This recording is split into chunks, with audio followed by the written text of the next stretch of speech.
Año 2017, aquí en Latina La Poderosa, estamos nuevamente con ustedes, amigas y amigos. Muy buenas tardes, muy buenas tardes.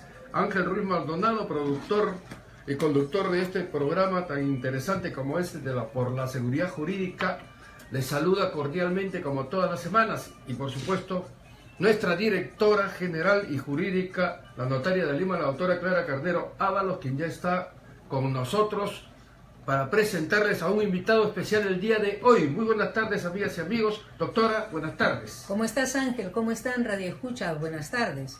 Nuevamente, hoy día 5 de agosto, ¿cómo no tener presente este día? Si es cumpleaños de mi hija, así que desde acá le envío cordiales saludos en Los Ángeles, que está ya cumpliendo sus 23 añitos. ¡Feliz día! Saludos, saludos. Feliz día, mi amor. Que tengas un buen día. Feliz cumpleaños. Bueno, y nosotros acá con el programa por la seguridad jurídica, en el subsegmento El Notario te saluda.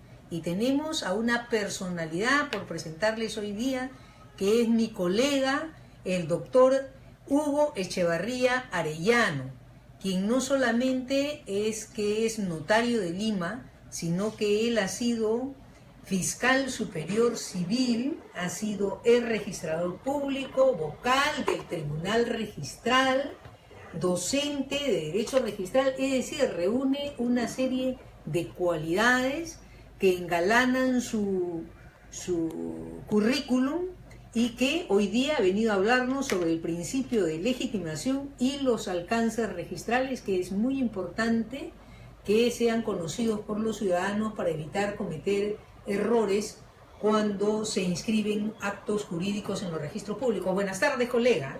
Muy buenas tardes, doctora Carnero.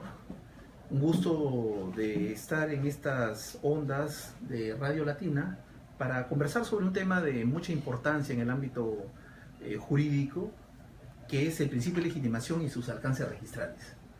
Sí, efectivamente. Nosotros vemos que todos los días, cuando van a los oficios notariales y se pretenden inscribir actos en los registros públicos, recibimos una serie de observaciones registrales por desconocimiento un tanto no solamente de las personas que desconocen del derecho, los mismos abogados que muchas veces tampoco dominan el tema registral ni el tema notarial, o porque hay de los mismos registradores una resistencia a querer inscribir determinados actos como pese a haber resoluciones de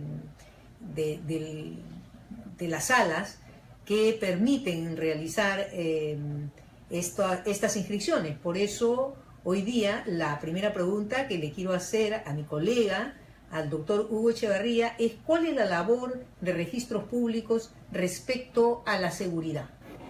La primera idea que tenemos de los registros públicos es que otorgan seguridad jurídica. Sin embargo, muy pocos conocen de qué manera se concreta dicha seguridad. Debemos recordar que el sistema jurídico peruano se vale de diversas instituciones y principios que, de particular manera, brindan esta seguridad a los ciudadanos. Y dentro de este universo corresponde determinar qué papel le corresponde a los registros públicos para lograr este fin. Para obtener seguridad jurídica, los registros públicos se valen de un procedimiento registral, cuyo punto inicial es la presentación de un título en el registro. Este título contiene un acto, derecho o situación jurídica oponible o que resulta de interés frente a terceros. Así, por ejemplo, si nos referimos a bienes, serán oponibles los derechos reales como la propiedad, el usufructo, la hipoteca, entre otros. Este derecho está materializado en un documento que por regla general es un instrumento público, ya sea porque en su creación o formalización ha intervenido un funcionario público o un notario, ¿no? Entonces, una vez ingresado el título al registro, es sometido a una exhaustiva calificación o examen por parte de las instancias registrales. ¿Qué significa, colega, esta calificación? ¿Cómo debe calificar el registrador ese? Ese es el gran problema que tenemos y ha sido materia de diversas interpretaciones por parte de entidades que están vinculadas al registro o de juristas ajenos a él, pero que estudian esta materia. Lo cierto es que la calificación registral supone el examen de algunos aspectos de formalidad del título, la capacidad de los otorgantes, la validez del acto, que están contenidos en este instrumento, ¿no? Y que van a ser materia de examen. ¿Cómo evalúan, por ejemplo, ellos la capacidad de los otorgantes? ¿Cómo evalúa el registro? Porque los notarios ya sabemos cómo evaluamos la capacidad de los otorgantes. Nosotros, porque vienen ante nosotros, están... Efectivamente, o sea, a registros públicos ya llega un título materializado, ya sea en una escritura pública o en un instrumento público, como por ejemplo una resolución judicial, una resolución de alcaldía, una resolución ministerial, donde ya se ha trabajado el título y donde, por ejemplo, el notario ya ha evaluado la capacidad de los otorgantes. En cuanto a la capacidad, le corresponde al registrador verificar sobre la base de los antecedentes registrales o sobre la base del título en qué medida se ha cumplido con esta capacidad. Por ejemplo, por ejemplo, claro, la capacidad nosotros podemos ver inmediatamente si la persona es capaz, porque es una persona, digamos, que se muestra lúcida, ¿no es cierto?, ante nosotros, pero yo entiendo que más bien la capacidad que ellos deberían ver es la capacidad, en un sentido más... Es en realidad bastante limitada lo que podría hacer el registrador en cuanto a eso. Es sobre la base de lo que ya ha trabajado el notario. Claro, no, o de lo que consta en los antecedentes registrales, de repente...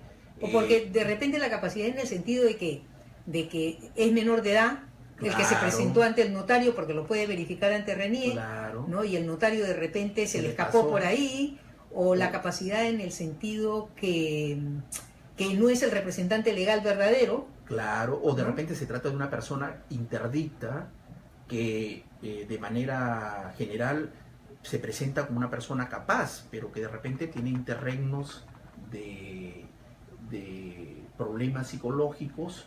Claro, sus familiares ya han seguido un proceso de interdicción, de curatela, que se ha inscrito en registros públicos, pero que la persona formalmente aparece como una persona capaz. Claro. Entonces, podría eventualmente sorprenderse a un notario, porque ante él se presentó como persona capaz.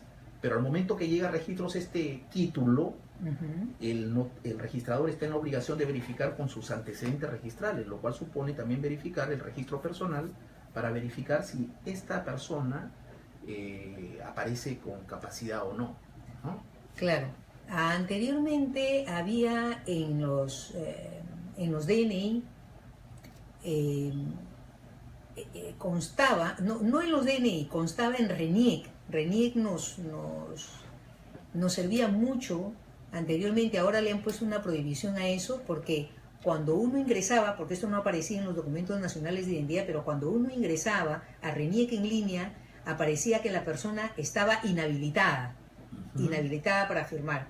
O sea, habían restricciones civiles que estaban puestos ahí, entonces el notario tomaba en ese momento conocimiento de que la persona que se presentaba ante él, que parecía totalmente lúcida, hay locos pero loquísimos, que sin embargo, es importante decirlo, que sin embargo se expresan muy bien. Claro. O sea, personas que están... Tienen periodos de confusión mental. Pero... Y uno no tiene forma de darse cuenta. Claro. Yo inclusive en alguna oportunidad he tenido delante mío a quien me pareció el más inteligente de todos, y sin embargo era el más loco de todos, porque era el que estaba interdicto, ¿no? Y el que se mostraba más inteligente, el que tenía más conocimiento, el que era más culto, ¿no? Pero bueno, esa restricción ahora con el tema de datos personales, claro, ya no le dan esa información al notario, que para el notario es absolutamente útil. Claro. Entonces tampoco el notario podría estar cada vez que se presenta a una persona ante él buscando en todos los registros personales para verificar si efectivamente la persona es lúcida o no es lúcida, cuando se aparece ante nosotros totalmente lúcida. Claro. ¿No es cierto? Muy bien. Entonces, esa es la calificación. Volvamos al tema. La capacidad, en ese sentido, está limitada en el examen que debe hacer el registro, ¿no? Porque ya se entiende que el notario ya ha efectuado un examen. La entidad pública ya ha efectuado un examen de las personas que han solicitado un acto administrativo o que han transitado a través de un proceso judicial. Luego también verifica aparte de la capacidad de los otorgantes, la formalidad del título, ¿no?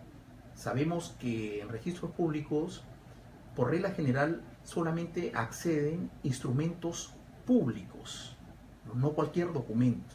¿Y qué cosa es un instrumento público para que lo entienda el ciudadano común? El instrumento público es aquel instrumento en el que ha sido faccionado, creado, con la intervención de un funcionario público o de un notario, y que está revestido de una serie de garantías que lo diferencian ampliamente de un instrumento privado. Así, por ejemplo, el instrumento público, aparte de haber intervenido un notario o un funcionario público, tiene fecha cierta, ¿no? La fecha no se discute. Tiene fe pública, es decir, su contenido se presume cierto. Los particulares estamos en la obligación de creer que los hechos narrados en el instrumento público han sido así, porque tienen fe pública, tienen matricidad. Esto significa de que estos instrumentos siempre existe una matriz, un original que queda en manos ya sea de la institución pública o del notario, y que puede expedir copias, puede pedir certificaciones, traslados, cosa que no ocurre con un instrumento privado, que no tiene estas garantías. El instrumento privado puede ser manipulado por las partes, pueden colocarse situaciones o hechos que en realidad no se condicen con la realidad o la declaración de las partes, de modo que también puede ser manipulado en su contenido, puede ser sustraído, puede ser... Pueden poner las partes, por ejemplo, que se ha efectuado una compra-venta hace 30 años atrás y en realidad... Es en cuanto a la fecha cierta. Claro. O que interviene José Pérez y en realidad José Pérez nunca firmó ese documento, cosa que en los instrumentos públicos sí está garantizada de que las personas que intervienen son efectivamente las que aparecen ahí suscribiendo el acto. Entonces, dado que... ¿Y por qué a registros públicos ingresan o se tienen que presentar este tipo de documentos? Por regla general, es que en registros públicos acceden derechos y situaciones jurídicas de mucha importancia. Muchos de estos derechos se traducen de manera inmediata en dinero. Estamos hablando de derechos reales, derechos sobre casas, derechos sobre vehículos, sobre embarcaciones pesqueras, derechos mineros, titularidades sobre sociedades, personas jurídicas, etcétera, ¿no? Entonces, son muchos actos o derechos que tienen mucha relevancia económica, por lo tanto, no pueden dejarse simplemente a la decisión de los particulares, sino que tiene que intervenir un tercero imparcial, en este caso un notario o funcionario público que dé garantía de que efectivamente las cosas son tal como aparecen en el documento. Es decir, que el notario es, digamos, la persona que coadyuva con la economía del Perú, porque es el que facilita el tráfico jurídico comercial, ¿no es cierto? A veces no se entiende o se malinterpreta la función del notario, pero es vital dentro del organismo, el contexto económico de un país. Sin un notariado fuerte que dé garantías a la contratación, difícilmente nuestra economía puede surgir, porque estamos hablando de sumas de dinero, derechos sobre empresas, sobre casas, sobre derechos mineros, que en realidad resultan de suma importancia, y es el notario quien garantiza entre los particulares que los actos que se están desarrollando efectivamente se han llevado a cabo, ¿no? Claro. Bien, y entonces cuando ese título ingresa al registro y ese registrador tiene que calificarlo, viendo la capacidad, la legalidad, ahí surgen algunas observaciones. Sí, el producto de esta calificación puede ser positivo, es decir, cuando supera esta valla de calificación y el registrador aprueba el título, entonces termina inscribiéndolo, con lo cual culmina el procedimiento registral, ¿no? El procedimiento registral se inició con la presentación de un título es materia de calificación por parte del registrador público y luego se inscribe. Si se inscribe, culmina el procedimiento registral. Y tiene ¿no? garantizada la persona Una serie de privilegios, de garantías que le ofrece el sistema jurídico a través del registro, que vamos a hablarlo más adelante. Ya, correcto. Pero usted, doctora, me hacía mención a aquellos inconvenientes que se presentan en la calificación registral. Evidentemente, no todos los títulos, como habrán podido apreciar los usuarios del registro, no todos los títulos se inscriben. Hay algunos que son objeto de observaciones o tachas, ya sea por defectos subsanables o insubsanables. En estos casos, ¿cuáles serían los defectos subsanables y cuáles serían los defectos insubsanables? los defectos subsanables son aquellos que pueden ser materia de cumplimiento dentro del marco del mismo procedimiento registral. De repente no se ha juntado un documento, es necesaria la inscripción previa de un determinado acto.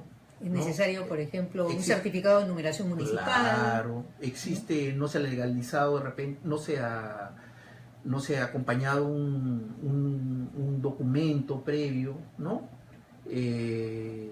Unos planos no están visados por la municipalidad, no tiene la firma legalizada un verificador. Existen una infinidad de posibilidades. ¿En ahí. qué casos, por ejemplo, el registrador tacha de plano un documento? Un Cuando se presenta básicamente un defecto insubsanable por invalidez del acto jurídico, ¿no? Un defecto insubsanable. Por ejemplo, una persona incapaz que celebre un acto jurídico, título. cosa que en realidad no es muy común en el registro, porque ya hemos señalado que algunos aspectos ya han sido evaluados por el notario, ¿no? El notario no le va a dar pase a un acto jurídico en la cual interviene un menor de edad en la celebración del mismo, salvo que la norma lo establezca, como de repente la aceptación de una herencia sí puede ser realizada por un menor de edad, ¿no? La misma norma lo autoriza. Pero en la mayoría de casos, el notario ya constituye un filtro de toda esta calificación de la validez del acto. Podría ¿no? tacharlo de repente porque presenta el título en la ciudad de Lima y la debió presentar en la ciudad de Arequipa. Claro, esos son tachas por defectos formales, ¿no? Tachas por defectos formales, pero dentro del marco de lo que es el derecho sustantivo, ¿no? Básicamente son por nulidad o invalidez del acto jurídico, ¿no? Correcto. Pero en su quehacer como vocal registral, Sí. que es donde ha tomado conocimiento más preciso y más cabal seguramente de todas estas observaciones registrales, ¿cuáles son las observaciones registrales reiterativas que hay en el registro para cuando se presentan los títulos? Claro. Porque eso es lo que les está interesando en este momento a quienes nos están escuchando, o sea, como dicen algunos, la carnecita. A ver, porque esta es la parte teórica, ¿no? Pero ¿qué es lo que nos sucede a diario cuando se presentan estos títulos y cuáles son la mayor parte de observaciones reiterativas?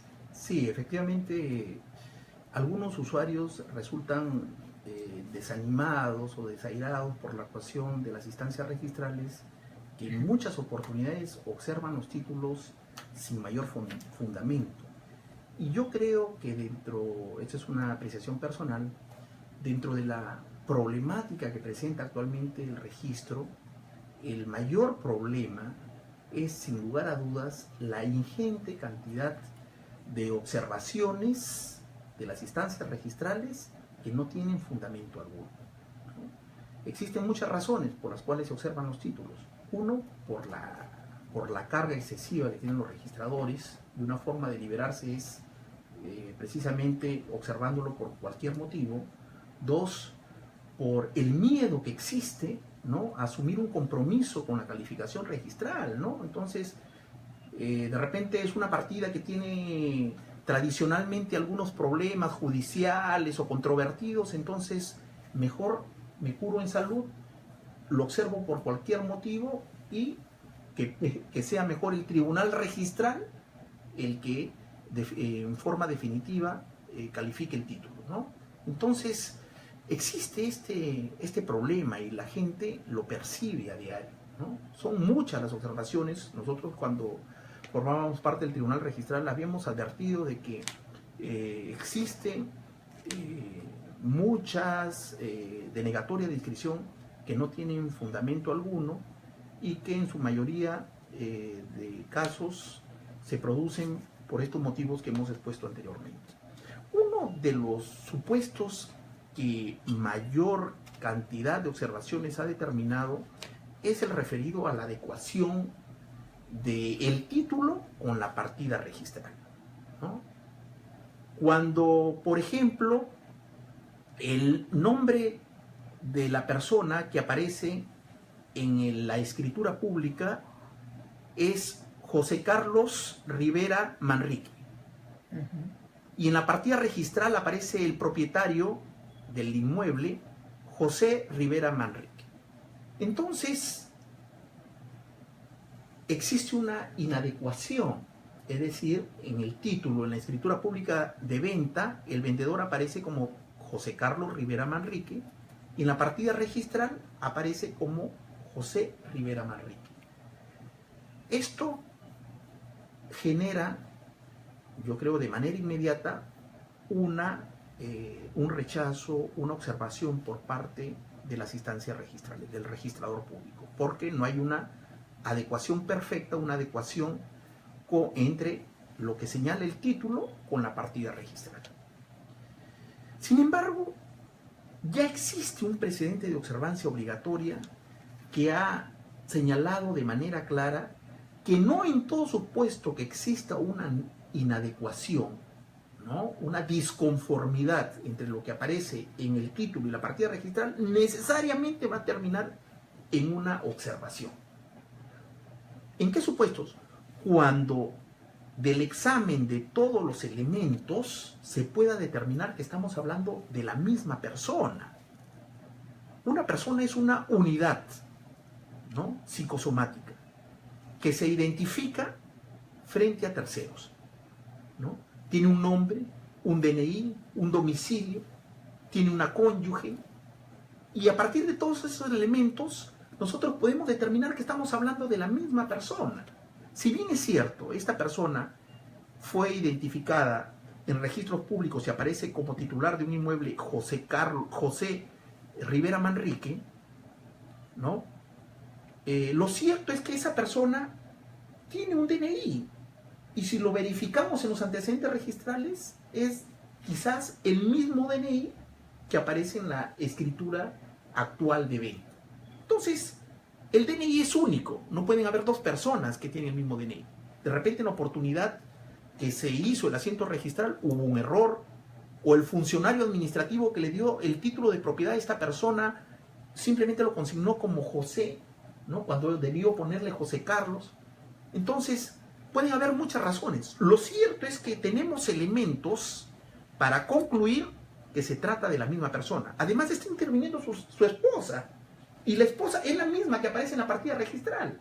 Entonces, sí, va a ser bastante difícil que una misma persona esté casado con un... No, además, mi estimado colega, bastaría con que el registrador vea si yo tengo a una persona inscrita como propietario de un inmueble con el nombre de José Rivera Manrique en escritura pública, aparece con el nombre de José Carlos Rivera Manrique, pero el documento de identidad es exactamente el mismo, con eso me bastaría, simplemente. Con eso debería bastar. O sea, ahora, la diferencia, ¿no?, o el problema vendría a ser en que exista José Rivera Manrique en los registros, en la escritura pública exista José Carlos Rivera Manrique, en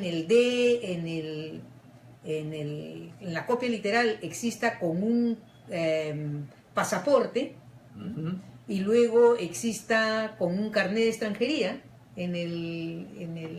claro, en la escritura pública, y entonces ahí supuestos, digamos que son otros supuestos. Yo creo que sí, en esos supuestos de repente ya se justificaría una observación, dependiendo del caso, pero lamentablemente las observaciones no se producen en esos supuestos, se producen en aquellos supuestos donde un apellido está con Z, el otro no está con Z, falta el segundo prenombre, pero coinciden los DNIs, ¿no? Entonces, eso es lo que en realidad molesta a los usuarios y causa una decepción del registro, ¿no? Porque esto ya está definido a través de un precedente de observancia obligatoria. Evidentemente, este tipo de situaciones exigen por parte de las instancias registrales una mayor investigación, una actitud pro inscripción, ¿no? Exactamente. Deben tener una actitud pro inscripción, de investigación, de facilitar el ingreso al registro. Claro, ¿no? En la duda debería favorecerse la inscripción y usar conceptos y principios que conectados de manera razonada permitan concluir pues, que estamos hablando de la misma persona. Tienen el mismo domicilio, la misma esposa.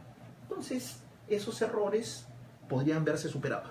Es más, en algunos casos, el registrador llega a concluir que se trata de la misma persona, ¿no? O sea, dice, sí, efectivamente es la misma persona, pero rectifica el título, de repente cuando ha advertido que el error es en el título que se está presentando. Ya, a ver, para que el público usuario, porque esto es algo que se repite también reiteradamente, que hay personas que aparecen en una sucesión intestada, ¿no? Aparecen como dueños de un inmueble, la familia Lozano López, por ejemplo, Carlos Lozano López, Enrique Lozano López, María Lozano López, y estas personas, una de ellas, por ejemplo María, se fue a vivir a los Estados Unidos y ya aparece pues con el nombre del marido, claro. ¿No es cierto? Y luego quieren vender esa propiedad, toda esa sucesión, pero María no puede, no figura con el mismo nombre porque figura con el nombre del marido de Estados Unidos. ¿Qué le sugiere en esos casos, qué le sugiere a esas personas que tratan de vender esa propiedad y tienen este problema? Bueno, yo creo que en esos supuestos esa persona tiene de repente un pasaporte peruano, ha tenido un pasaporte peruano antes de convertirse en ciudadana norteamericana, ha tenido un pasaporte peruano, o algún documento expedido por las autoridades norteamericanas antes de haberse casado, donde aparecen pues los datos de su nacimiento, ¿no? Los datos de sus nombres que eran como ciudadana peruana. Entonces, esos datos permiten establecer relaciones, ¿no? Estamos hablando de la fecha de nacimiento, podría ser importante, ¿no? La fecha de nacimiento que aparece en su partida de nacimiento con la fecha que aparece en su carnet de ciudadanía norteamericana, ¿no? ¿Podría hacerse una declaración jurada de todos aquellos que intervienen en por ejemplo, en cambiar el nombre de la persona que está en registros? O sea, todos los hermanos declaramos que esta señora que ahora aparece con este pasaporte es nuestra hermana y tiene que acceder al registro con este nombre. ¿Es eso posible? Yo creo que ahí sí existe una limitación, porque en los registros públicos, como ya habíamos señalado, se caracteriza porque existe una calificación plena de los títulos antes de su ingreso al registro, a diferencia de otras instituciones públicas donde sí se aplican los principios de simplificación administrativa y presunción de veracidad de los hechos expuestos por los interesados. En registros públicos hay que acreditar previamente los hechos, ¿no? Y después recién se inscribe, ¿no? A diferencia de otras instituciones donde sí se pueden hacer declaraciones juradas, claro, ¿no? Que faciliten. Existe se suaviza el tema de la calificación y la autoridad se reserva el derecho de hacer fiscalizaciones a posteriori, ¿no? Exacto. Pudiendo declarar ella misma la nulidad del acto en caso que perciba, advierta que la persona incurrió en una falsedad al momento de hacer esa declaración. Eso ya no se puede hacer en registros públicos. O sea, calificamos al inicio y ya no podemos calificar después, porque ya el título ya está inscrito y solamente el Poder Judicial puede anular esa inscripción. Eso es precisamente los alcances de una de las consecuencias de la inscripción registral, uno de los efectos materiales que tiene el registro, es decir, que se presume cierto. Se presume cierto. La legitimación del contenido del asiento registral. Se presume cierto y exacto el contenido del asiento registral, del derecho inscrito, con la realidad extrarregistral. Y que no puede él mismo anularlo. No puede anularlo, pues. Claro. O sea, en la administración pública en general, en los ministerios, en todas las municipalidades se aceptan declaraciones juradas en algunos supuestos, porque si después se advierte una falsedad, la misma administración, el mismo ministerio o la misma municipalidad puede declarar la nulidad de ese acto. En registros públicos, si el registrador por X razones se equivocó, y es quizás esta la razón de muchas observaciones, una vez que ya se inscribe el acto, la misma administración, el mismo registro no puede declarar la nulidad. Salvo que de los propios antecedentes registrales se haya podido determinar que él había cometido un error al asentar. Claro, es posible siempre y cuando no existan terceros de buena fe que hayan adquirido derechos. Porque si hay terceros porque ahí que ya se fundaron en ese error y adquirieron derechos, definitivamente no se va a poder hacer ningún tipo de rectificación, al menos en el ámbito registral. Claro, y además se han dado casos en que, por ejemplo, el registrador ha observado fulanos, digamos, Juan Pérez Pérez y Juan López Lozano. Hicieron la compra-venta de una propiedad, dijeron que iban a comprar el departamento 301 de la calle Loma Rica y se equivocaron al poner el departamento 301 porque era el departamento 201. Del cual también es propietario también es propietario el vendedor. Claro. ¿No? Esos... Y sin embargo se ha dado el caso de que el registrador ha dicho, no, yo no puedo porque ya lo inscribí así. Claro. Entiende de que eso va a significar una nulidad y que solamente el Poder Judicial puede rectificar un error de las mismas partes. De las mismas partes, cuando soy yo el que Ese es, por ejemplo, un pronunciamiento errado de una instancia registral, de un registrador. El registrador está condenando ahí a los usuarios a que para modificar la misma voluntad de las partes tengan que recurrir al Poder Judicial, cuando tranquilamente lo pueden hacer ante un notario. Por supuesto, porque claro, ese es un error en el objeto de que es materia de contrato. Ellos pensaron que estaban vendiendo el departamento A. Exacto. Y era lo que querían vender, y comprar el comprador, el departamento B. Pero lo pusieron departamento A. Y así se ha inscrito en la partida registral del departamento A. Se ha inscrito este contrato, ¿no? Entonces, después se dan cuenta estas personas que, oye, yo no te vendí el departamento, yo no te quise vender ni tú querías comprar el departamento A. Te he querido vender y tú comprar el departamento B. Entonces, ¿qué? Están en paz, no hay conflicto. No hay conflicto, Entonces, esas personas tranquilamente pueden recurrir a la intervención, con la intervención de un notario y rectificar esa voluntad que en su momento fue errada, ¿no? Y decir, claro, nos equivocamos. El error está concebido en el acto jurídico, ¿no? Está admitido el error en el acto jurídico y la posibilidad de su rectificación. Entonces, estas mismas partes pueden recurrir a un notario y decirle, señor notario, nos equivocamos la vez pasada. Lo que quisimos vender era el departamento B, no el departamento A. Este título debería inscribirse en registros públicos, sin ningún inconveniente. Sin embargo, por la mala apreciación del principio de legitimación, se entiende que aquí hay de por medio una nulidad de un asiento registral. No, es una rectificación promovida por las mismas partes y no se está afectando el derecho de ningún tercero, ¿no? Mientras no haya inscrito otro acto, no se está afectando a nadie. Entonces, no se debe entender la legitimación registral como lo que se debe entender en realidad es que la legitimación lo que impone es una limitación a los terceros para que manipulen los asientos registrales. Pero las partes que celebraron el acto y que son directamente interesados con esa inscripción pueden modificar los las oportunidades que ellos quieren, y el registro tiene que acceder a esa rectificación.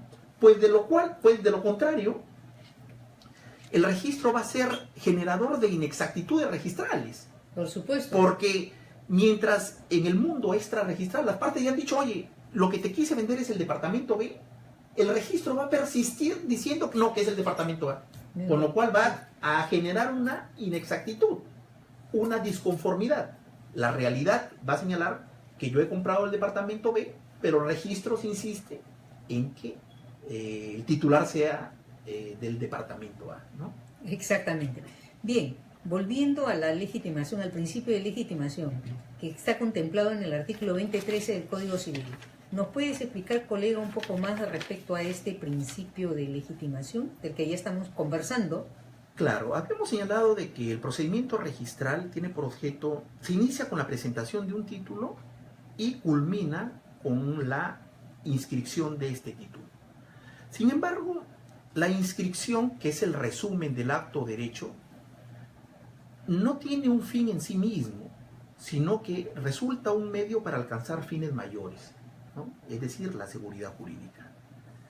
¿De qué manera Registros Públicos otorga esta seguridad jurídica? Una vez que se produjo la inscripción, nacen de manera simultánea una serie de efectos, ¿no? Una serie de efectos que son materiales y a través de los cuales el sistema jurídico en realidad nos otorga seguridad jurídica.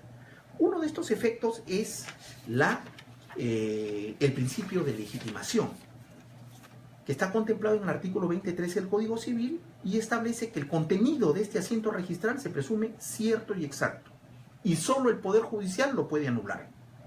El principio de fe pública registral contemplado en el artículo 2014 del Código Civil y señala que el tercero adquirente de un derecho de buena fe y a título oneroso no se verá perjudicado por hechos o circunstancias que no consten en el registro, y el principio de oponibilidad recogido en los artículos 2022, 2034 y 2038 del Código Civil, que establece de modo general que el derecho inscrito se opone a hechos o situaciones no inscritas, ¿no?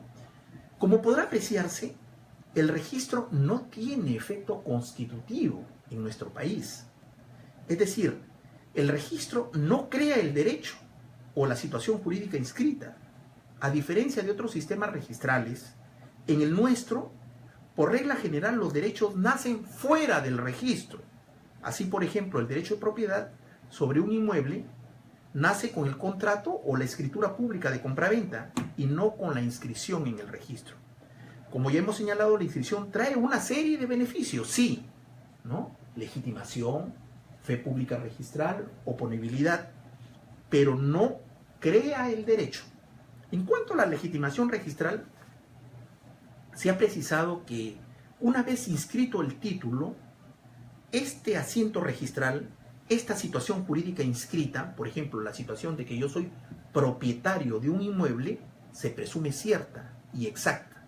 Es decir, que existe una coincidencia entre lo que dice el asiento registral con la realidad. Ya, pero ahora existe la 3313 que permite la cancelación del asiento registral, ¿no es Claro, cierto? sí.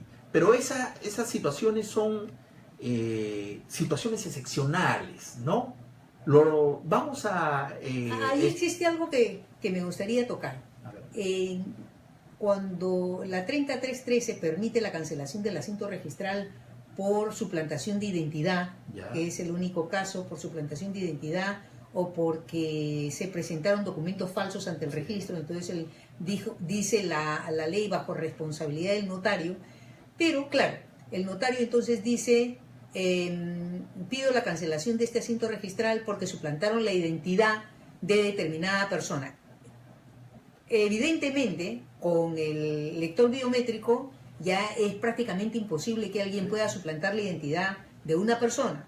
Sin embargo, tenemos un talón de Aquiles, que el talón de Aquiles son los pasaportes y los carnets de extranjería, que ahí sí podría ir una persona y suplantar la identidad de otra ante un notario, porque tampoco el carnet de extranjería, pese a que hemos avanzado mucho, ya tenemos la firma y tenemos la impresión digital, que no se, ni siquiera se puede ver bien en el documento, y pese a que tenemos un instrumento de mayor peso para el notario, el pasaporte es lo más grave que puede suceder. Entonces, evidentemente podría ser suplantada la identidad de una persona.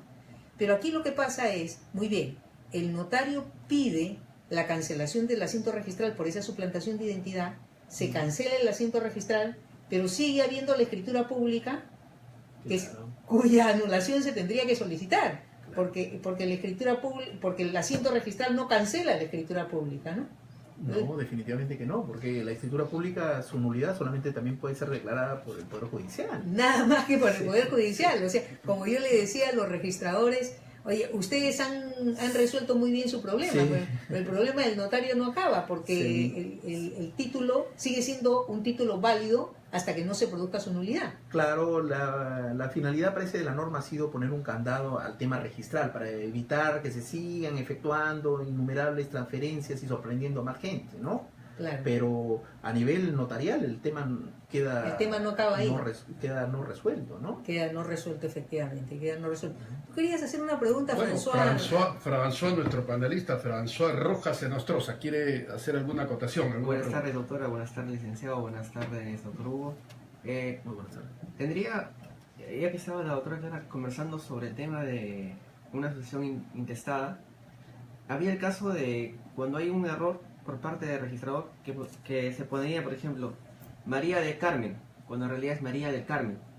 En este caso, cuando vi las fichas de inscripción, habían 3 fichas de inscripción: una ficha de inscripción de propiedad, una ficha de inscripción de rectificación de error material y una ficha de inscripción de asociación intestada definitiva, ¿no? Es como un punto de apreciación del tema de asociación intestada o de tema registral que usted está viendo.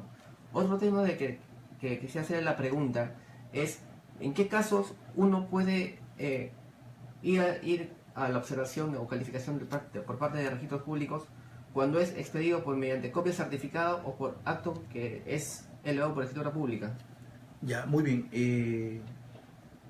Habíamos señalado anteriormente de que los títulos, los derechos, ya sea por ejemplo el derecho de propiedad o una situación jurídica, la situación jurídica de heredero o la condición de gerente de una empresa, acceden al registro público. La regla general es que acceden a través de un instrumento. El registro público califica instrumentos, ¿no? Papeles, donde están consignados estas situaciones jurídicas, estos derechos. La regla general es que estos instrumentos públicos, estos instrumentos sean públicos, es decir, tengan la participación de un funcionario público o de un notario, ¿no? Por las razones que ya habíamos expuesto anteriormente, ¿no? Las garantías que ofrece un instrumento público frente a un instrumento privado. Esa es la regla general, que está regulada por el artículo 2010 del Código Civil, principio de titulación auténtica. Sin embargo, por razones de economía, ¿no? Y de apertura del registro, el legislador ha creído conveniente que en algunos supuestos la inscripción se realice sobre la base de instrumentos privados, pero generalmente estos instrumentos son instrumentos fehacientes, es decir, con firmas legalizadas, ¿no? O copias certificadas, ¿no? Entonces, Donde siempre tiene que haber la intervención de un notario. claro, de alguna manera tiene que haber la intervención de un notario, ¿no? Por ejemplo, anteriormente en el registro de propiedad vehicular, las inscripciones de transferencias se hacían sobre la base de documentos privados con firmas legalizadas. Exacto. Es decir, al menos algo de seguridad jurídica, ¿no? Se baja la barrera de la seguridad, pero no tampoco a niveles que perjudiquen el tráfico jurídico, ¿no? Hay que tener en cuenta que de repente la decisión de reducir costos en algún momento puede ser contraproducente, porque da lugar, al reducir las medidas de seguridad, da lugar a más fraudes, falsificaciones, que posteriormente van a terminar en el Poder Judicial y van a generar mayores costos al Estado. Claro, porque por ejemplo podría darse el caso. ¿Hay una llamada telefónica? No, creo que podemos entrar más luego allá a las llamadas, porque ya estamos Sí, 15 minutos nada más, doctora. Ya, sí, nos queda poco tiempo. El tiempo se pasa volando. Sí, sí, sí.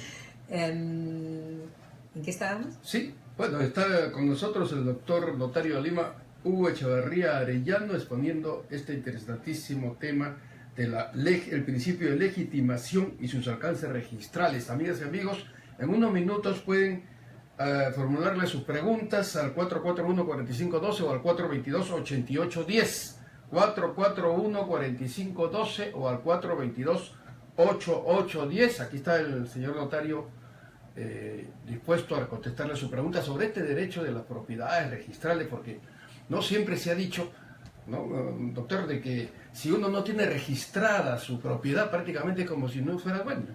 Claro, ¿no? Siempre se ha dicho eso. Por eso tú estás en registro público, entonces no eres el dueño. Por eso a veces se entiende que nuestro sistema es constitutivo, precisamente por eso, porque se entiende que si uno no tiene inscrito su derecho en registros, tiene un derecho bastante limitado, un derecho que no lo puede oponer frente a terceros, no puede obtener créditos de entidades financieras, ¿no? Tengo el derecho, pero no está reconocido, no lo hago oponible frente a terceros en su verdadera dimensión. Los derechos reales de propiedad, por naturaleza, por ejemplo, la propiedad es un derecho real oponible frente a todos. Es decir, yo soy propietario frente a José, a María, a Pedro, frente a todos soy propietario, ¿no? Su audífono, por favor, doctor. Me parece que tenemos una pregunta. ¿Sí? ¿Cómo está? Muy buenas tardes. Estamos en el aire. Su pregunta, por favor, para el doctor Hugo Echeverría Arellano y también la notaria de Lima, la doctora Clara Carrero.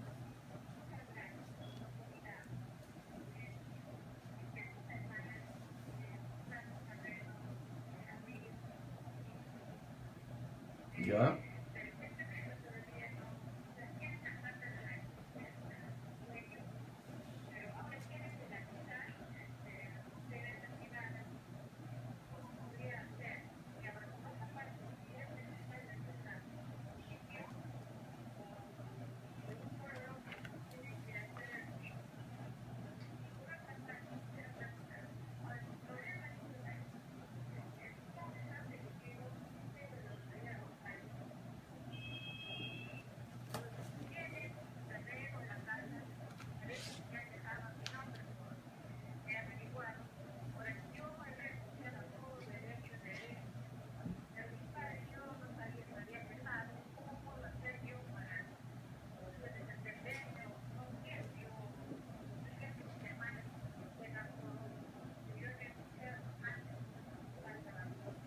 Bien, muchísimas gracias por su pregunta, que le va a responder el notario de Lima, Hugo Echeverría Arellano, su interesante pregunta. A ver, la primera pregunta era, dice que tiene una amiga, ¿no es cierto? Que su hermana tiene una amiga y que a medias compraron un terreno, que hay una carta de renuncia de los dueños y que cómo podían hacer. Bueno, para empezar tendrían que legalizar la firma, los Claro. que han hecho la carta de renuncia de ese... Bueno, lo interesante aquí sería, de repente no nos dio los alcances la oyente, pero sería importante saber si el terreno está inscrito o no, ¿no? Exactamente. Y si está inscrito a nombre de quienes se lo transfirieron. Exactamente, también. Si existe esa posibilidad de que el terreno esté inscrito a nombre de quienes lo transfirieron, claro, a nombre entonces de a ella, a la amiga la única y a su forma de hermana. transferir la propiedad a nombre de la hermana y de la amiga sería a través de una escritura pública de compra-venta, donación o lo que sea,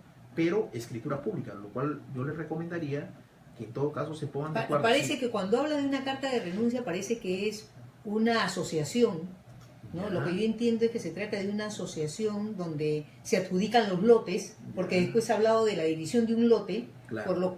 eso me hace presumir que la amiga y la hermana han comprado un lote de una asociación que le pertenecía a una tercera persona y esta tercera persona lo que ha hecho es presentar una carta de renuncia de ese lote a favor de esas personas. Ya. Eso es todo lo que yo estoy entendiendo de lo que ella ha dicho. Claro, en ese supuesto a mí yo creo que deberían ellas con esa carta de renuncia apersonarse ante la misma asociación para que, apareciendo ellos ya como titulares del derecho, se formalice la transferencia a favor de ellas, ¿no? Exactamente, ¿No? exactamente. Yo creo que si ya la asociación ha efectuado la habilitación urbana, ya están lotizados los predios, yo creo que deberían acercarse ante esta entidad, ante la asociación, conversar con los directivos, exponerle el asunto, mostrarle la carta de renuncia de los socios originarios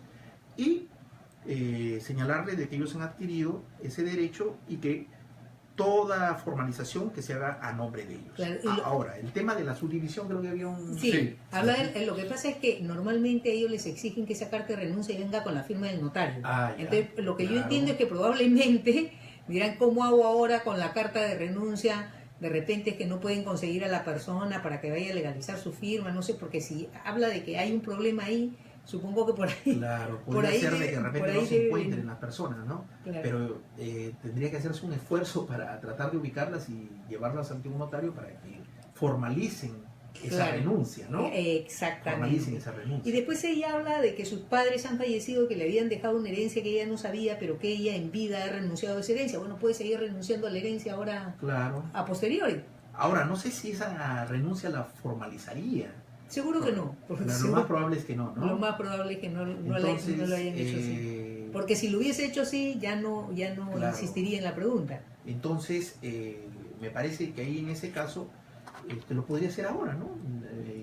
Claro, no habría ningún problema claro, en que ahora renuncie. Yo puedo adquirir un derecho, pero también puedo renunciar a él, ¿no? Entonces, en favor de mis coherederos. Claro, ¿no? es decir, señora, si a usted la han agregado en la sucesión intestada, ¿no? La han agregado como heredera de algo que usted no quiere, de igual manera usted puede transmitir esa herencia, claro, ¿no? No hay ningún problema. O renunciar a través de un documento público, porque esto tiene que ir ante un notario, y ejercer esa renuncia, o por último transferir su derecho una vez que ya lo recibió. A quien quiera usted, ¿no? Exactamente. Si no quiere formar. Pero también hablaba sobre una subdivisión de un predio. Sí, de la división de un lote. Claro, como el lote lo adquiere conjuntamente con la amiga y de repente cada una quiere tomar su... Pero hay que ver si eso es posible también. Claro, a eso si iba, las subdivisiones de los lotes a veces no son posibles. O sea, el derecho de propiedad fue concebido en la Revolución Francesa como un derecho absoluto, es decir, el Estado no tenía ni intervención alguna sobre los titulares de los derechos, pero ya ese concepto ha ido ya suavizándose, graduándose, y en la actualidad pues resulta un derecho con bastante intervención estatal, es decir, yo no puedo hacer lo que quiera con mi terreno, con mi casa. Si vivo cerca de un aeropuerto no puedo construir un edificio, porque hay un interés social de que bajan aviones, podría producirse un accidente, entonces la propiedad tiene bastante restricciones. Otro septiembre 11. Sí, pues, tienen bastante restricciones. Igual la zonificación es una de esas restricciones a la propiedad. Yo no puedo subdividir un terreno de manera infinita, ¿no? Existen límites que ha establecido la municipalidad a través de parámetros donde se establece que de repente el área mínima sea 100 metros. Menos de 100 metros un terreno no se puede subdividir. Por lo tanto hay que verificar si se cumplen con esos parámetros para que la autoridad... Eso es muy importante, que lo sepan los usuarios, eso es muy importante. Que la autoridad, los parámetros que ha establecido la autoridad para verificar si efectivamente yo puedo subdividir un terreno o no. En los hechos lo puedo hacer, ¿no? Es decir, un terreno lo podría subdividir en dos, yo tengo una casa acá, una casa pequeña y la otra persona tiene otra casa pequeña. Pero lo cierto es que de repente esa subdivisión nunca se va a traducir en un título formal inscrito en registros públicos para mí y para la otra parte. De tal manera que voy a tener una casa que no la va a poder inscribir en registros públicos, no la va a poder vender con facilidad, no la va a poder dar en garantía, en hipoteca ante una entidad financiera para adquirir algún dinero. Entonces, eso es el beneficio que otorga registro finalmente, ¿no? De que esa casa el bien inscrito, lo puedo incorporar al circuito económico y obtener dinero, ¿no? Favorece la economía familiar, social. Doctor, Bien. usted ha mencionado, disculpe doctora, sí, el tema subjetivo, ¿no? Que puede preocupar mucho a nuestros radioescuchas, del registrador, inclusive hasta el tema psicológico, el hecho de que decide el registrador, a veces equivocadamente, debido a la demasiada carga procesada, carga como usted dice, o no se quiere meter en problemas, siempre mejor no lo registro y se acabó y lo mandan al juez. Entonces le genera un problemón al usuario. ¿Cómo se podría resolver ese problema? ¿Que se requerirían de psicólogo, doctor, o quizá de algún organismo, un ente que supervigile también a los registradores? La actividad registral en verdad está bastante fiscalizada, ya sea a nivel netamente jurídico, en lo que es propiamente la calificación registral, existe un órgano superior, que es el Tribunal Registral. Pero lo cierto es que el Tribunal Registral muchas veces se ha pronunciado y ha enmendado la plana de los registradores y ha establecido precedentes de observancia obligatoria como guía para la calificación registral y evitar sucesivas observaciones sobre temas que ya deben estar claros. Sin embargo, se reitera en esa actitud, ya lo cual podría determinar ya un tipo de sanción por parte de las jefaturas, ¿no?, de las zonas registrales, ¿no? Pero me parece que el asunto no es ese, ¿no? El asunto, también los registros públicos, yo he sido parte de ese sistema, genera una serie de capacitaciones a sus miembros, a los registradores, continuas jornadas preparatorias, congresos nacionales, internacionales, donde se capacita a las instancias registrales. Pero en algunos supuestos, las señales que ha dado el sistema en general, el Estado en general, han sido malas, ¿no? En algunos casos, como por ejemplo los casos Orellana, ¿no?, se ha satanizado la labor de algunos registradores, no sé hasta qué punto habrán estado imbuidos. Inclusive uno de los jefes creo que fue, claro, entonces, por eso. Esas son señales que en realidad tienen una repercusión muy profunda en las instancias registrales, ¿no? Entonces, no sé, prefiero que me quejen a inscribir un título donde tengo sospechas de que hay algo oscuro, hay algo malo, ¿no? Entonces, no me cierro, no inscribo, busco cualquier razón y observo el título, ¿no? Entonces, ese es el gran problema que se enfrenta. Yo creo que, en primer lugar, la SUNAT debería dar otro tipo de señales respecto de su mismo personal, ¿no?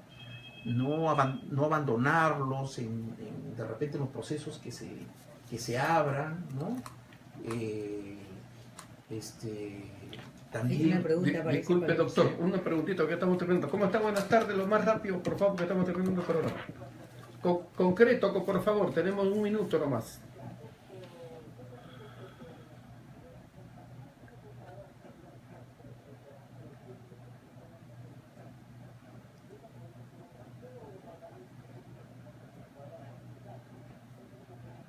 Ya, gracias, muy amable. Sí, doctores. Bueno, el señor está preocupado en cuanto a los parámetros. Eso varía de acuerdo a las municipalidades y la zona de la cual se está hablando, ¿no? De repente hay zonas que tienen carácter comercial y donde se admiten, por ejemplo, oficinas pequeñísimas, ¿no? O locales comerciales muy pequeños, ¿no? Entonces, no hay una regla absoluta que se establezca, esta es la medida, ¿no? Incluso tenemos departamentos de 45 metros, 50 metros, depende de los parámetros que haya establecido las distintas municipalidades y para cada zona de su área. Pero hay un límite que sí no se puede transgredir. Me parece que en cuanto a casas habitación, existe un certificado de habitabilidad que ya no podrías... pero esas varían de todas maneras de acuerdo a la municipalidad. Por ejemplo, pero 10 metros cuadrados imposible. No, claro. 10 metros cuadrados definitivamente, definitivamente. Ni 20 metros cuadrados para que puedas vender. Pero ahora hay departamentos, justamente estaba leyendo hoy día en el comercio, ¿no?, en los diarios, de que ahora están proliferando mucho los departamentos de 40 metros cuadrados, una habitación, un baño, una cosita y nada más, ¿no? Para solteros, ¿no? Que están surgiendo en la medida de las necesidades de las personas, que ahora mucho profesional que a una corta edad ya tienen sus departamentos, ya tienen sus inversiones inmobiliarias, ¿no? Sí, porque creo que antes no lo permitían sino hasta los 60 metros cuadrados, 50 metros cuadrados, no me acuerdo. Bueno, van cambiando, Claro. van cambiando las circunstancias, hay cada vez menos espacio. Claro, por eso digo, también por las zonas, porque en unas zonas de baja densidad, ¿no? Es decir, de repente una zona residencial, los parámetros son 500 metros, ¿no? Y yo no puedo dividir menos de 500 metros, ¿no? Por ejemplo, en La Molina, La Planicie, de repente, son casas donde los parámetros son bastante altos. Claro, hay Y ahí parámetros yo efectivamente. no puedo yo dividirlo menos de esa área, ¿no? Exactamente. Bien, muchísimas gracias a los doctores Hugo Echevarría Arellano, notario de Lima, pero está su oficio notarial ubicado en el distrito de San Borja, Sí. ¿no? Y por supuesto nuestra directora, la doctora Clara Carnero Ábalos, el tiempo nos ha ganado, doctora, muchas gracias. Sí, También a nuestro panelista. Es una lástima Para porque Susana acá este tema pendiente, daba para más, pero la hora, como ves, se hace corta, ¿no? se hace muy corta, Y lo ¿no? vamos a invitar próximamente. Ya, a lo muy mejor bien, también Exactamente, para nuevamente. poder seguir agradecido, abordando claro, este sí. tema tan importante, porque en realidad hemos visto una de las observaciones de Claro. registrables y tenemos Así para es. ver bastantes más. Así es, Bueno, muchas gracias muchísimas también al gracias ingeniero al público, Santos Quintín Matías Sandoval. Gracias, doctora. al público que nos ha estado Así es. escuchando y a quienes han intervenido también con sus preguntas. Muchas gracias y hasta el próximo sábado. Pasen un Gracias. bonito Hasta fin de luego. semana. Muchas gracias.